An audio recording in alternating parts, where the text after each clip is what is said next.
मित्रों आइए सुनते हैं एक अद्भुत प्रसंग, मैं ना होता तो क्या होता। मित्रों एक बार हनुमान जी ने प्रभु श्री रामचंद्र जी से कहा कि अशोक वाटिका में जिस समय रावण क्रोध में भरकर तलवार लेकर माता सीता को मारने के लिए दौड़ा, तब मुझे लगा कि इसकी तलवार छीनकर इसका सिर काट लेना चाहिए। किंतु अगले ही क्षण मैंने देखा कि मंदोदरी ने रावण का हाथ पकड़ लिया है। ये देखकर मैं गदगद हो गया। यदि मैं कूद पड़ता तो मुझे भ्रम हो जाता कि यदि मैं ना होता तो फिर क्या होता। वे तो बहुतों को और हम लोगों को भी भ्रम हो जाता है। हनुमान जी ने कहा कि मुझे लगा कि यदि मैं ना होता तो सीता जी को कौन बचाता, परंतु आज आपने उन्हें बचाया ही नहीं बल्कि बचाने का काम रावण की पत्नी को सौंप दिया।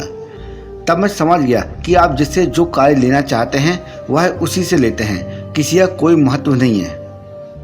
आगे चलकर जब त्रिजटा ने कहा कि लंका में बंदर आया हुआ है और वो लंका जलाएगा, तो मैं बड़ी चिंता में पड़ गया। प्रभु ने तो लंका जलाने के लिए कहा ही नहीं है और त्रिजटा कह रही है तो मैं क्या करूं।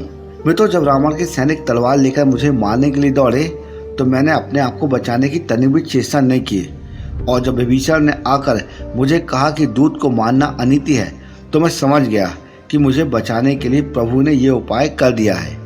मैं तो आश्चर्य की पराकाष्ठा तो तब हुई जब रावण ने कहा कि बंदर को मारा नहीं जाएगा, पर उसकी पूंछ में कपड़ा लपेटकर घी डालकर आग लगाई जाए।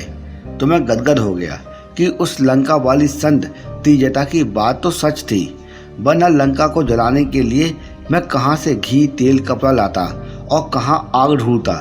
पर वो प्रबंध भी आपने रावण से करा दिया। जब आप अपना काम रावण से करा लेते हैं तो मुझसे करा लेने में क्या आश्चर्य की बात है प्रभु।